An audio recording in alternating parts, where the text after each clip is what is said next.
CTV Edmonton, local breaking news with Brendan Purdy. I spoke to a police officer just down the street a few months ago. They were dealing with another matter, and I said, it's going to come to a death at some point. And here we are a few months later, and sadly it's happened. Tonight on CTV News, critical collisions. Edgemont residents raised concerns over the safety of an intersection where a woman was killed. Good evening, and thank you for joining us. People living in a West Edmonton neighborhood say the city is ignoring their concerns about traffic. They're pushing for safety measures to be added to an intersection where a woman recently died. As CTV's Evan Kenny reports, they've complained about that intersection before. Nick Aaron has lived in Edgemont for 6 years and has been complaining about this intersection for 5 of them. Myself and a lot of neighbors have submitted requests to the EPS, the city, and 311 expressing our concerns about the speed on this road for a long time. A 65-year-old woman was hit and killed here last Friday. I spoke to a police officer just down the street a few months ago. They were dealing with another matter, and I said, it's going to come to a death at some point. And here we are a few months later, and sadly it's happened. Police say the woman was walking with her 11-year-old grandson along Edgemont Boulevard, crossing Edgemont Way, when a pickup truck turning left struck her. Charges have not been laid. It's problematic in almost every residential area throughout the city. Constable Trevor Henderson patrols this area once a week. He says on average, he'll pull over 10 cars an hour for a variety of traffic infractions. Speed, heavy trucks, off-truck route, and stop sign violations in this area. Henderson says one of the biggest problems is drivers rushing through the intersection. It says S-T-O-P. It's stop. It doesn't mean roll through. The wheels come to a stop. There's no more forward motion. You stop at the stop sign. Aaron is hoping police and the city can do more to stop people from driving dangerously here. Unfortunately, we can't count on people to do the right thing and actually follow the speed limit, so speed bumps and lights need to be in place to slow the traffic around here. Area Councillor Sarah Hamilton says the Safe Mobility team is doing traffic studies and implementing various safety measures in the neighborhood. She's also asked the team to reevaluate this intersection. Evan Kenny, CTV News, Edmonton. The city says last year the intersection received enhanced pavement markings for safety and visibility. It says once police are done their investigation, a thorough safety review of the location will be conducted. A skateboarder is in hospital with life-threatening injuries after being hit by a car in Mill Woods yesterday afternoon. Edmonton police say a 38-year-old man was skateboarding down the sidewalk on 23rd Ave yesterday afternoon. When he went through the marked crosswalk at 91st Street, a car hit him. The driver wasn't injured. Police believe no one was speeding or impaired. Anyone with dash cam footage of the collision are asked to contact police. Air Canada says a problem with one of its planes at the Edmonton International Airport last night was caused by a gear retraction issue. A spokesperson for the airline says shortly after departure, the Calgary-bound plane returned to the airport. Once on the ground, engineers found it had a mechanical issue with its nose gear. Passengers were taken back to the terminal by bus. Air Canada says it arranged for the 39 people to board a flight later that night. The issue caused disruptions throughout the rest of the airport. Across all airlines, there were 22 cancellations, 10 delays, and 5 diversions that all eventually landed. AUPE members will vote on a new collective agreement with the province. Members will have from Friday to Wednesday to approve or vote against it. If the majority of members vote against the agreement, they'll go on strike before September 9th. Some of the recommendations include a salary increase of 3% per year over 4 years, weekend shift premiums on evening and nights, and more. It also proposes pay increases for seasonal wildfire personnel ranging from 19 to 31% over the life of the agreement. The union represents more than 95,000 provincial employees. Police in Calgary say they're dealing with suspicious packages in 2 different locations. Explosive experts are disposing of hazardous materials found at one site. As CTV's Terry Fikowski reports, police say they're dealing with a very volatile substance. each explosion bigger and louder than the last. Calgary Police's tactical and bomb unit turning the 4700 block of 1st Street Southwest into a controlled detonation zone with a large mound of dirt, wet sandbags, and a truck acting as a barrier to the blast.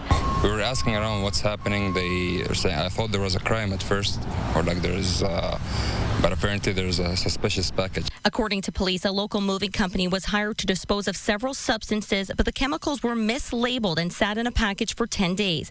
When the company opened the pallet Tuesday, they called 911, and investigators determined the hazardous material included picric acid, which is highly volatile when dried. It's used in labs and is more powerful and less stable than TNT, and was behind the 1917 explosion that destroyed much of Halifax. And when it's transported in the proper packaging, it is safe.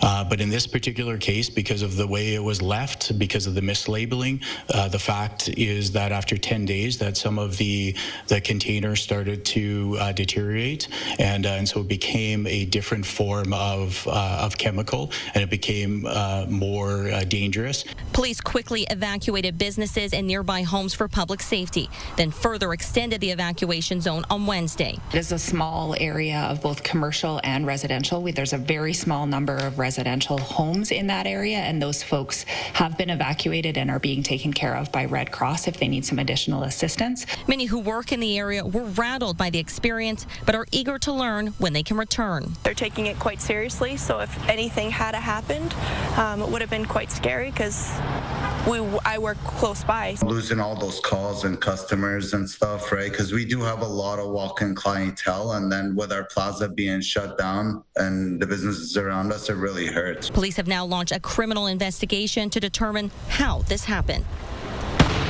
Terry Fikowski, CTV News, Calgary. The Alberta Next panel was in Lloydminster tonight for the 5th of 10 in-person town halls. They're discussing what the Premier says are grievances potentially inspiring a separatist sentiment. The panel is highlighting 6 policy ideas, including changes to federal transfers and equalization, a provincial police force to replace the RCMP, and adopting an Alberta pension plan over the CPP. Like previous panels in Edmonton and last night in Fort McMurray, tonight's had attendees on both sides of the fence. And once again, the talk of separation was present. My sense is that a plurality of Albertans are already committed to voting yes to leaving. Don't wait for the people of Alberta to force your government to schedule a referendum. I want to reiterate my responses to all 6 of your topics. I do not like them, and I feel that the answers were forced and very biased. The next in-person town hall goes next Tuesday in Medicine Hat. Alberta is moving ahead with changes to its electricity market as new sources come online and demand is expected to soar. The Alberta Electric System Operator says its restructured energy market will make the provincial grid more reliable and affordable for consumers. The plan also seeks to attract more private projects to Alberta's grid. Among the major changes is the introduction of pricing that will see electricity costs vary by location based on grid demand. There will also be more incentives for generators to ramp up supply when demand is high. The new market design will be implemented in mid-2027. The CEO of Trans Mountain says there's no rush to build another pipeline. Optimize the kit that you have, which you can do in steps over time, and then add capacity as it's needed. And then you have time to evaluate the bigger issue, which is, do you need another pipeline somewhere? Speaking with CTV News Chief Political Correspondent Vashi Kapelis, Mark Mackey said Ottawa should focus on maximizing capacity before approving new pipeline projects. The federal government purchased the Trans Mountain Pipeline for $4.5 billion in 2018. It then spent $34 billion expanding it. Right now, the TMX operates at about 85% capacity. Ottawa says it's working on nation-building infrastructure projects that will be announced in the fall. Premier Danielle Smith has been pushing for major pipelines to be included. Members of the Mustard Seed are sharing their memories of the 96th Street Church. The decommissioning service was held this morning to mark the church's closure. The century-old building stopped operating last October because of structural concerns and the high cost of restoration. For more than 4 decades, Boyle Street Community Services has used the space to serve meals to people in need. The Christian nonprofit says the church has been significant to the community. There's a gentleman I met here that came to this event that was baptized in this church, that attended it from 1937, he told me, until 1951, and he's here today. And so the memories of the personal lives impacted here in terms of personal faith journeys, but also the impact of our community, on the community from our volunteers and staff. For sure, it's going to be missed. The Mustard Seed says it doesn't know what's next for the property once the church is demolished this fall. It'll continue running its food hamper program at 2 other shelters. Now, as birds begin migrating through Edmonton, the potential for deadly window crashes increases. Every year in Canada, millions of birds die after hitting a window. CTV's Merrick Takash explains how those collisions can be prevented. Customers at Wild Birds Unlimited have been stocking up on window deterrents as we enter migration season. I've witnessed it happen in this city and in other cities. It's a very big problem during migration. Window strikes are a problem Art Nystad is all too familiar with. And unfortunately, if they're coming in pretty fast, they're not going to survive. According to Birds Canada, 25 million birds die every year after crashing into a window. They will often see things like the sky or trees in a window and think that that's just more forest or sky that they can fly to. The best way to make sure you don't end up with a dead bird in your yard is to make your windows more visible. And there's basically solid decals that you can put on the glass, and then there's some more clear decals that you can basically, so that you can look out the windows and not be obstructed. And then we have some like dots that you can put on the windows. Experts recommend solid decals or small dots instead of clear reflective strips. If they can see it and they realize it's there, then it gives them a better chance of not striking the window, right? If a bird does hit your window and survives, the best thing to do is just not to touch it, because you may end up making the situation worse.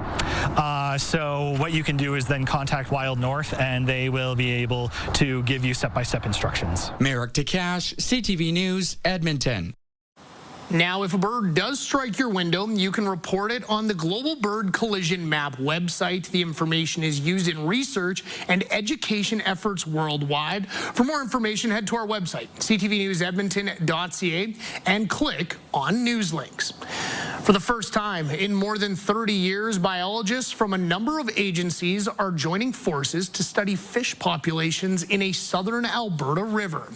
They've started working in Fish Creek Provincial Park, where the creek meets the Bow River. They're electrofishing using a current to stun fish, which are then caught in nets. The team is studying a 300-meter stretch of the creek. The last time anyone looked at the fish population in the watershed was 1992. The city of Red Deer is preparing to welcome home one of its most famous residents. As CTV's Amanda Anderson reports, Francis the Pig disappeared for a couple of years to allow the artist to reinforce the bronze statue's base to prevent theft.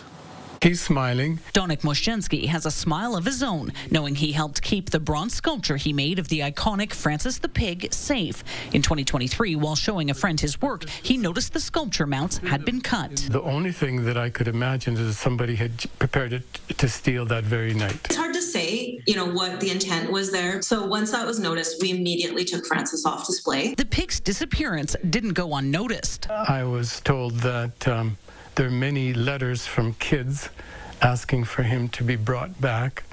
So that's gratifying. In the summer of 1990, Francis the Pig escaped a slaughterhouse in Red Deer, jumping over a 4-foot wall around the kill floor, making his way outside to freedom. The story became national news and I believe was even covered internationally. The pig eluded capture for months. People reported sightings and school kids sent letters pleading for the pig to be saved. Here was this pig that tested the odds and, rebelled against the system and managed to escape to freedom. And people love that. People love that this little guy had created his own chance for himself. His story was immortalized in the sculpture that went on display in 1998. It's taken nearly 2 years to create a new base for Francis. There are 2 upright rails from a railroad in there, so there's not going to be much of a way to saw through all that. He also points out it's not pure copper, so there's little value if it was ever stolen for scrap. Francis is now in his new home near the Central Spray and Play Park. Well, it's delightful to have it there. The city is hoping to keep his new look a surprise until Friday's official unveiling. We've started a bit of a hashtag Francis Friday, and we're kind of hoping that we might make that be a thing annually. Amanda Anderson, CTV News, Red Deer. Just ahead, thrift shop treasures. We meet a local woman on the hunt for hidden retro gems. Plus, Connor McDavid speaks. The Oilers captain addresses his future in blue and orange from the Hockey Canada camp in Calgary. I had every intention just to take my time with it, and I still feel the same way. Take my time and go through everything, and I have every intention to win in Edmonton. That's my only focus. Maybe next to winning a gold medal with Canada.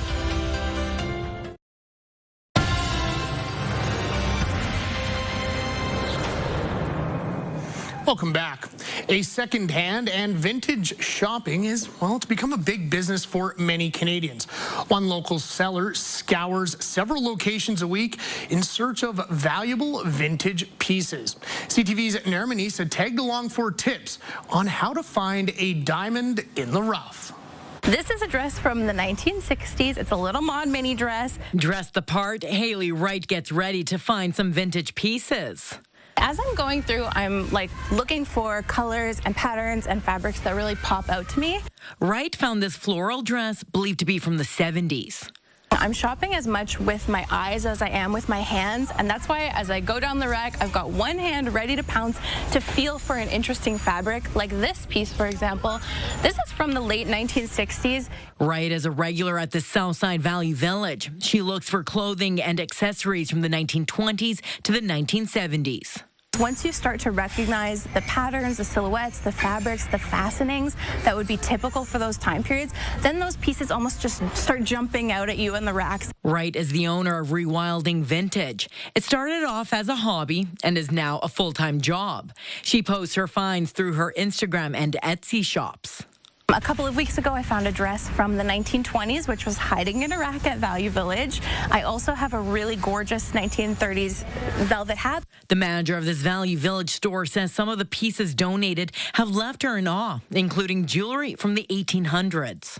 It was in 14-karat gold, and it was the first time I had ever seen something from that era come in, and it was of earrings and a brooch. Wright says there's no better feeling than finding that perfect piece.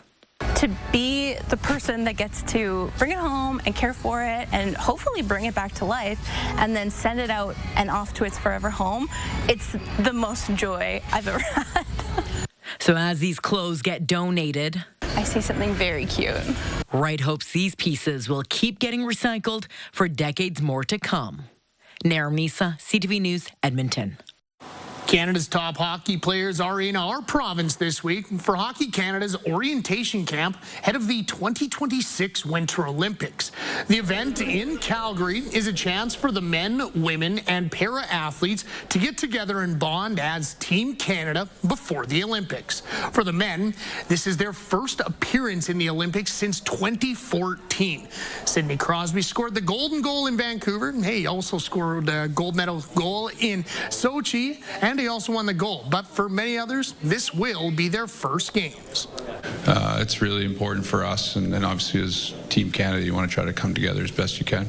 I know for myself, the hockey after the Four Nations was the fastest, tightest checking, most difficult hockey I've ever played and ever been a part of, so I can only imagine, what it's going to be like at the Olympics and that next level, and that's what ultimately everybody wants is sport at the highest level, and that's what the Olympics is all about. The 2026 Winter Olympics take place in Italy next February. Now, while at the camp, Oilers captain Connor McDavid also faced questions about his future. I said at the end of June, I had every intention just to take my time with it, and I still feel the same way. Take my time and go through everything, and I have every intention to win in Edmonton. That's my only focus. Maybe next to winning the gold medal with Canada. TSN is reporting that McDavid and the Oilers haven't discussed the price or length of the captain's next potential NHL contract. McDavid says he doesn't have a preference whether a new deal is reached before or after the NHL season begins, adding that all options are on the table. McDavid became eligible for a contract extension on July 1st. If he doesn't have a new deal in place by next July, he can sign with any team he likes. Royal LePage says a recent U.S. selling spree could mean more people snapping up recreational properties here in Alberta. The company's latest report shows 54% of Canadians who own a property in the U.S. are planning on selling in the next year. More than 60% of those people cite the political climate. After the break, a day of fun and sun on the gridiron. The Edmonton Elks took a unique approach to practice in today's scorching hot heat. Just spent some time together that's not totally football focused. Just cut loose and have a little fun is a nice opportunity for us here. Programming brought to you by James H. Brown Injury Lawyers, the heavy hitters of injury law. It was another hot and sunny day in Edmonton, and yes, we did see record-breaking highs. 33 was the daytime high for Edmonton, and that is the record for this date that we've seen in a very long time. Lloydminster, Cold Lake, temperature sitting between 30-31 degrees, similar to Fort McMurray. And as we look towards Grand Prairie and Jasper, temperature sitting between 31-32 degrees. In terms of conditions, not much in terms of precipitation. Looking for clear skies as we make our way into our Thursday evening. There is a little bit of rain activity as we look towards Banff, but it isn't supposed to reach Red Deer as well as Edmonton. So clear conditions that will carry us into our Friday. Very little in terms of cloud cover as well. Taking a look now at tomorrow's morning lows, we are looking at temperatures between 13 to 16 degrees, 13 in Fort McMurray, 16 in Cold Lake as well as Lloydminster, so that's a touch warmer. But as we look towards Jasper, things are slightly cool at 10 degrees, but then things are going to warm up. If you'll notice,